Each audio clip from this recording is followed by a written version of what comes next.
ਯੂਹੰਨਾ ਦੀ ਰਾਹੀਂ ਅੰਜੀਲ ਉਹਦਾ 18ਵਾਂ ਬਾਬ। ਇਹ ਗੱਲਾਂ ਆਖ ਕੇ ਯਿਸੂ ਆਪਣੇ ਸ਼ਾਗਿਰਦਾਂ ਨਾਲ ਕਿਦਰੋਨ ਦੇ ਨਾਲਿਓਂ ਪਾਰ ਗਿਆ।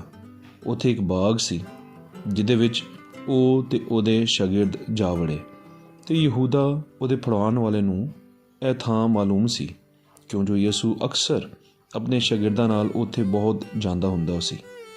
ਸੋ ਯਹੂਦਾ ਸਿਪਾਹੀਆਂ ਦੀ ਪਲਟਨ ਤੇ ਸਰਦਾਰ ਕਾਹਨਾਂ ਨੇ ਫਰੀਸੀਆਂ ਵੱਲੋਂ ਪਿਆਦੇ ਲੈ ਕੇ ਲਾਲਟੈਨਾਂ ਤੇ ਮਸਾਲਾਂ ਤੇ ਹਥਿਆਰਾਂ ਸਣੇ ਉੱਥੇ ਆਏ। ਤਦ ਯਿਸੂ ਜੋ ਕੁਝ ਉਹਦੇ ਉੱਤੇ ਹੋਣਾ ਸੀ ਜਾਣ ਕੇ ਬਾਹਰ ਨਿਕਲਿਆ ਤੇ ਉਹਨਾਂ ਨੂੰ ਆਖਿਆ, ਤੁਸੀਂ ਕਿਹਨੂੰ ਲੱਭਦੇ ਹੋ?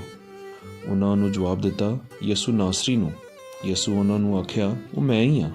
ਤੇ ਯਹੂਦਾ ਵੀ ਜਿਸ ਉਸ ਨੂੰ ਫੜਵਾਇਆ ਉਹਨਾਂ ਦੇ ਨਾਲ ਖਲੋਤਾ ਹੋਇਆ ਸੀ। ਤੇ ਜਦ ਉਸ ਆਖਿਆ ਮੈਂ ਹੀ ਹਾਂ, ਉਹ ਪਿੱਛਾ ਹਟ ਕੇ ਜ਼ਮੀਨ ਉੱਤੇ ਡਿੱਗ ਪਏ। ਇਸ ਲਈ ਉਸ ਉਹਨਾਂ ਤੋਂ ਫਿਰ ਪੁੱਛਿਆ, ਤੁਸੀਂ ਕਿਹਨੂੰ ਲੱਭਦੇ ਹੋ? ਉਹਨਾਂ ਆਖਿਆ, ਯਿਸੂ ਨਾਸਰੀ ਨੂੰ। ਯਿਸੂ ਜਵਾਬ ਦਿੱਤਾ, ਮੈਂ ਜੋ ਤੁਹਾਨੂੰ ਆਖਿਆ ਭਈ ਮੈਂ ਹਾਂ। ਸੋ ਜੇਕਰ ਤੁਸੀਂ ਮੈਨੂੰ ਲੱਭਦੇ ਹੋ ਤਾਂ ਇਹਨਾਂ ਨੂੰ ਜਾਣ ਦਿਓ, ਤਾਂ ਜੋ ਉਹ ਗੱਲ ਜਿਹੜੀ ਉਹ ਸਾਖੀ ਸੀ ਪੂਰੀ ਹੋਵੇ ਭਈ ਜਿਨ੍ਹਾਂ ਨੂੰ ਤੂੰ ਮੈਨੂੰ ਦਿੱਤਾ ਏ ਉਹਨਾਂ ਵਿੱਚੋਂ ਮੈਂ ਇੱਕ ਵੀ ਨਾ ਗਵਾਇਆ। ਤਦ ਸ਼ਮੌਨ ਪਤਰਸ ਤਲਵਾਰ ਜਿਹੜੀ ਉਹਦੇ ਕੋਲ ਸੀ ਖਿੱਚੀ ਤੇ ਸਰਦਾਰ ਕਾਹਨ ਦੇ ਨੌਕਰ ਉੱਤੇ ਚਲਾਈ ਤੇ ਉਹਦਾ ਸੱਜਾ ਕੰਨ ਵੱਢ ਸੁੱਟਿਆ। ਉਸ ਨੌਕਰ ਦਾ ਨਾਂ ਮਲਖੁਸ ਸੀ। ਤਦ ਯਿਸੂ ਪਤਰਸ ਨੂੰ ਆਖਿਆ, ਤਲਵਾਰ ਨੂੰ ਮਿਆਨ ਕਰ। ਉਹ ਪਿਆਲਾ ਜਿਹੜਾ ਬਾਪ ਮੈਨੂੰ ਦਿੱਤਾ ਏ, ਕੀ ਮੈਂ ਨਾ ਪੀਆਂ? ਸਿਪਾਹੀਆਂ ਦੀ ਪਲਟਨ ਨੇ ਤੇ ਸੂਬੇਦਾਰ ਤੇ ਯਹੂਦੀਆਂ ਦੇ ਪਿਆਦਿਆਂ ਰਲ ਕੇ ਯਿਸੂ ਨੂੰ ਫੜ ਲਿਆ ਤੇ ਉਹਨੂੰ ਬੰਨ੍ਹ ਲਿਆ ਤੇ ਪਹਿਲਾਂ ਉਹਨੂੰ ਹੰਨਾ ਕੋਲ ਲੈ ਗਏ, ਕਿਉਂ ਜੋ ਉਹ ਕਾਇਫਾ ਦਾ ਸਹੁਰਾ ਸੀ, ਜਿਹੜਾ ਉਸ ਵਰੇ ਸਰਦਾਰ ਕਾਹਨ ਸੀ। ਤੇ ਕਾਇਫਾ ਉਹ ਸੀ ਜਿਹਨੇ ਯਹੂਦੀਆਂ ਨੂੰ ਸਲਾਹ ਦਿੱਤੀ ਭਈ ਕੌਮ ਦੇ ਬਦਲੇ ਇੱਕ ਬੰਦਾ ਮਰਨਾ ਚੰਗਾ ਏ। ਤੇ ਸ਼ਮੌਨ ਪਤਰਸ ਯਿਸੂ ਦੇ ਮਗਰ ਟੁਰ ਪਿਆ ਤੇ ਦੂਜਾ ਸ਼ਾਗਿਰਦ ਵੀ। ਤੇ ਉਹ ਸ਼ਾਗਿਰਦ ਯਿਸੂ ਸਰਦਾਰ ਕਾਹਨ ਦਾ ਵਾਕਿਫ ਸੀ ਤੇ ਉਹ ਯਿਸੂ ਦੇ ਨਾਲ ਸਰਦਾਰ ਕਾਹਨ ਦੇ ਵਿਹੜੇ ਦੇ ਅੰਦਰ ਟੁਰ ਗਿਆ। ਪਰ ਪਤਰਸ ਬਾਹਰ ਬੂਹੇ ਕੋਲ ਖਲੋਤਾ ਰਿਹਾ। ਤਾਂ ਦੂਜਾ ਸ਼ਾਗਿਰਦ ਜਿਹੜਾ ਸਰਦਾਰ ਕਾਹਨ ਦਾ ਵਾਕਿਫ ਸੀ ਬਾਹਰ ਗਿਆ ਤੇ ਦਰਬਾਨਨ ਨੂੰ ਆਖ ਕੇ ਪਤਰਸ ਨੂੰ ਅੰਦਰ ਵਾੜ ਲਿਆ। ਤਾਂ ਦੋ ਟੈਲਨ ਜਿਹੜੀ ਦਰਬਾਨਨ ਸੀ ਪਤਰਸ ਨੂੰ ਆਖਣ ਲੱਗੀ, ਤੂੰ ਵੀ ਇਸ ਬੰਦੇ ਦੇ ਸ਼ਾਗਿਰਦਾਂ ਵਿੱਚੋਂ ਹੈ? ਉਸ ਆਖਿਆ, ਮੈਂ ਨਹੀਂ ਹਾਂ। ਤੇ ਨੌਕਰ ਤੇ ਪਿਆਦੇ ਕੋਲਿਆਂ ਦੇ ਅੱਗ ਪਖਾ ਕੇ ਪੈ ਸੇਕਦੇ ਸਨ, ਕਿਉਂ ਜੋ ਪਾਲਾ ਪੈਂਦਾ ਸੀ। ਤੇ ਪਤਰਸ ਵੀ ਉਹਨਾਂ ਦੇ ਨਾਲ ਖਲੋ ਕੇ ਪਿਆ ਸੇਕਦਾ ਸੀ। ਸੋ ਸਰਦਾਰ ਕਾਹਨ ਯਿਸੂ ਨੂੰ ਉਹਦੇ ਸ਼ਾਗਿਰਦਾਂ ਤੇ ਉਹਦੀ ਤਾਲੀਮ ਦੀ ਬਾਬਤ ਪੁੱਛਿਆ। ਯਿਸੂ ਉਹਨੂੰ ਜਵਾਬ ਦਿੱਤਾ, ਭਈ ਮੈਂ ਖੁੱਲ੍ਹਮ ਖੁੱਲ੍ਹਾ ਦੁਨੀਆ ਵਿੱਚ ਗੱਲਾਂ ਕੀਤੀਆਂ ਨੇ ਤੇ ਹਮੇਸ਼ਾ ਇਬਾਦਤਖਾਨੇ ਤੇ ਹੈਕਲ ਵਿੱਚ ਜਿੱਥੇ ਸਾਰੇ ਯਹੂਦੀ ਇਕੱਠੇ ਹੁੰਦੇ ਨੇ ਮੈਂ ਤਾਲੀਮ ਦਿੱਤੀ ਤੇ ਛੁਪਾ ਕੇ ਮੈਂ ਕੁਝ ਨਹੀਂ ਆਖਿਆ। ਤੂੰ ਮੈਥੋਂ ਕਿਉਂ ਪੁੱਛਣਾ ਏ?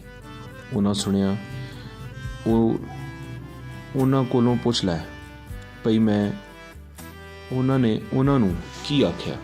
ਵੇਖ, ਜੋ ਕੁਝ ਮੈਂ ਆਖਿਆ ਸੋ ਜਾਣਦੇ ਨੇ।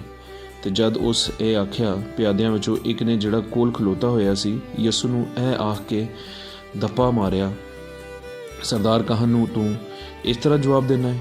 ਯਿਸੂ ਨੂੰ ਜਵਾਬ ਦਿੱਤਾ, ਜੇ ਮੈਂ ਬੁਰਾ ਆਖਿਆ ਤੇ ਉਸ ਬੁਰਾਈ ਦੀ ਗਵਾਹੀ ਦੇ, ਪਰ ਜੇ ਚੰਗਾ ਆਖਿਆ ਤੇ ਤੂੰ ਮੈਨੂੰ ਕਾਹਨੂੰ ਮਾਰਨਾ ਹੈ?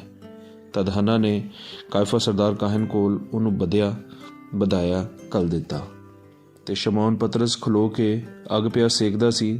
ਤਦ ਉਹਨੂੰ ਆਖਿਆ, ਤੂੰ ਵੀ ਉਹਦੇ ਸ਼ਾਗਿਰਦਾਂ ਵਿੱਚੋਂ ਹੈ? ਉਹ ਮੁਕਰ ਪਿਆ ਤੇ ਆਖਿਆ, ਮੈਂ ਨਹੀਂ ਹਾਂ। ਸਰਦਾਰ ਕਾਹਨ ਦੇ ਨੌਕਰ ਵਿੱਚੋਂ ਇੱਕ ਨੇ ਜਿਹੜਾ ਉਹਦਾ ਸਾਕ ਸੀ, ਜਿਹਦਾ ਕੰਨ ਪਤਰਸ ਵੱਢ ਸੁੱਟਿਆ ਸੀ, ਆਖਿਆ, ਮੈਂ ਤੈਨੂੰ ਉਹਦੇ ਨਾਲ ਬਾਗ ਵਿੱਚ ਨਹੀਂ ਸੀ ਵੇਖਿਆ? ਤਦ ਪਤਰਸ ਫਿਰ ਮੁਕਰ ਗਿਆ ਤੇ ਝੱਟ ਕੁੱਕੜ ਨੇ ਬਾਂਗ ਦਿੱਤੀ।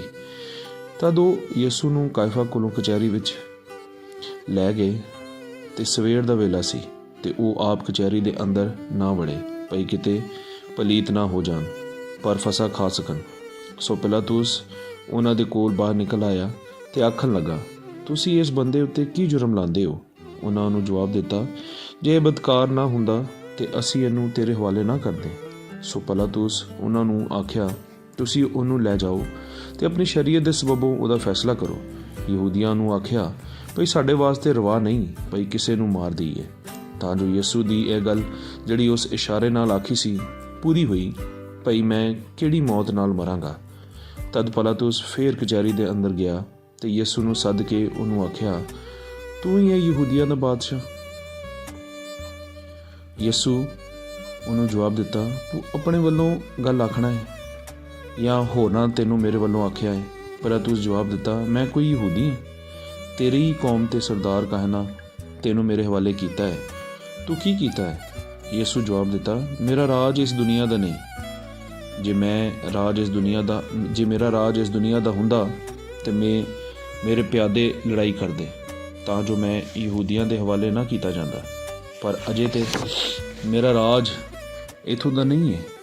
ਤਦ ਪਿਲਾਤੁਸ ਉਹਨੂੰ ਆਖਿਆ, ਤੇ ਫੇਰ ਤੂੰ ਬਾਦਸ਼ਾਹ ਹੈ? ਯਿਸੂ ਜਵਾਬ ਦਿੱਤਾ ਤੇ ਆਖਿਆ, ਤੂੰ ਆਪੇ ਹੀ ਆਖਣਾ ਭਈ ਮੈਂ ਬਾਦਸ਼ਾਹ। ਮੈਂ ਇਸ ਗੱਲ ਲਈ ਜੰਮਿਆ ਤੇ ਇਸ ਗੱਲ ਲਈ ਦੁਨੀਆ ਵਿੱਚ ਆਇਆ ਭਈ ਮੈਂ ਸੱਚਾਈ ਉੱਤੇ ਗਵਾਹੀ ਦਿਆਂ। ਹਰ ਇੱਕ ਜਿਹੜਾ ਸੱਚਾਈ ਦਾ ਏ ਮੇਰੀ ਆਵਾਜ਼ ਸੁਣਦਾ ਏ। ਪਿਲਾਤੁਸ ਉਹਨੂੰ ਆਖਿਆ, ਸੱਚਾਈ ਕੀ ਹੁੰਦੀ ਹੈ? ਤੇ ਆਖ ਕੇ ਉਹ ਫੇਰ ਯਹੂਦੀਆਂ ਕੋਲ ਬਾਹਰ ਗਿਆ ਤੇ ਉਹਨਾਂ ਨੂੰ ਆਖਣ ਲੱਗਾ, ਮੈਨੂੰ ਉਹਦੇ ਵਿੱਚ ਕੁਝ ਜੁਰਮ ਨਹੀਂ ਲੱਭਦਾ, ਪਰ ਤੁਹਾਡੀ ਰੀਤ ਹੈ ਭਈ ਮੈਂ ਈਦ ਫਸਾ ਉੱਤੇ ਤੁਹਾਡੇ ਲਈ ਕਿਸੇ ਇੱਕ ਨੂੰ ਛੱਡ ਦਿਆਂ। ਸੋ ਤੁਸੀਂ ਚਾਹੁੰਦੇ ਹੋ ਭਈ ਤੁਹਾਡੇ ਲਈ ਮੈਂ ਯਹੂਦੀਆਂ ਦੇ ਬਾਦਸ਼ਾਹ ਨੂੰ ਛੱਡ ਦਿਆਂ? ਤਦ ਉਹਨਾਂ ਉੱਚੀ ਆਵਾਜ਼ 'ਚ ਆਖਿਆ, ਭਈ ਉਹਨੂੰ ਨਹੀਂ ਪਰ ਬਰਾਬਾ ਨੂੰ, ਤੇ ਬਰਾਬਾ ਇੱਕ ਡਾਕੂ ਸੀ। ਆਮੀਨ।